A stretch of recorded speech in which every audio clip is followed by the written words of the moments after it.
Cette semaine aussi, c'est la régalade pour notre amie Hélène Gâteau, pour notre vétérinaire, parce qu'ici, il y a beaucoup d'animaux autochtones. Je vous ai présenté tout à l'heure un gignale. On va parler du corsino. J'ai bien dit ou pas? On parlera du chien, le chien corse. Eh ben oui, j'adore ça. Et en parlant d'animaux, Hélène, ce matin, voulait s'intéresser aux chèvres corses. C'est bien ça, Hélène? Oui, oui, je voulais m'intéresser à ces chèvres corses car elles font aussi partie de la tradition pastorale ici en Corse. Regardez les images. Là, on voit ces chèvres que l'on peut voir d'ailleurs quand on est sur la mer, dans la réserve de Scandola, qui grimpent sur les rochers.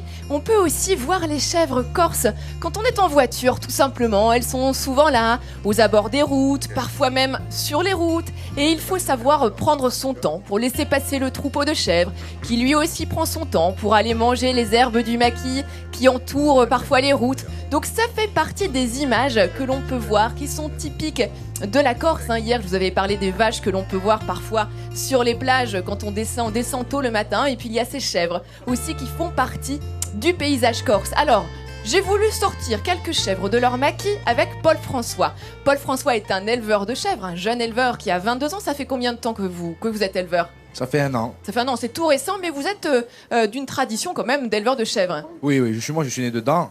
Donc c'était normal qu'à un moment vous repreniez un peu le flambeau. Voilà. On va s'intéresser à vos chèvres. Vous nous en avez amené quelques-unes qui ont plus l'habitude, comme je vous le disais, du maquis que du trèfle du kiosque, mais c'est comme ça. Elles s'habituent quand même très bien ici.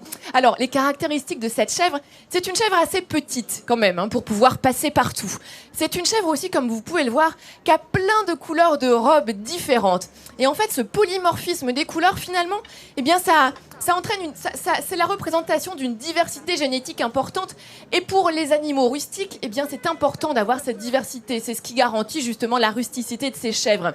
Alors regardez aussi ce qu'on peut voir. Ce sont les fameuses cornes de ces chèvres corses. Et je crois, Paul François, qu'on peut utiliser ces cornes. Je crois qu'Alicia nous en avait parlé hier. Oui. Pour faire des couteaux, Oui, effectivement. c'est ça, Mais pas toute la corne. Non, juste la pointe, parce que le reste est creux. Donc D'accord, sinon on peut utiliser éventuellement les poils des béliers. Les poils, d'ailleurs, les cornes des béliers, les poils d'ailleurs qui ont parfois aussi été utilisés pour faire des manteaux ou pour faire des cordes tressées pour attacher les chèvres. Alors là, je parle d'attacher les chèvres. Je vois, Paul François, que vous avez entravé un peu leurs pieds ici. J'imagine que quand elles sont dans le maquis, elles n'ont pas les pieds entravés. Comment ça se fait ? Là, je les ai entravés parce que sinon elles sautent. Vous savez, les chèvres... Ça saute un peu partout, quoi. Voilà, j'aime pas être enfermé. D'accord, ouais. Vous me disiez tout à l'heure qu'elles pouvaient parfois être croisées avec des kangourous. C'est vrai que pendant les répétitions, elles avaient envie d'aller goûter l'herbe qui n'était pas dans leur enclos. Alors là, les petits, ils ont quel âge ? Les petits, ils ont 1 mois, ceux-là.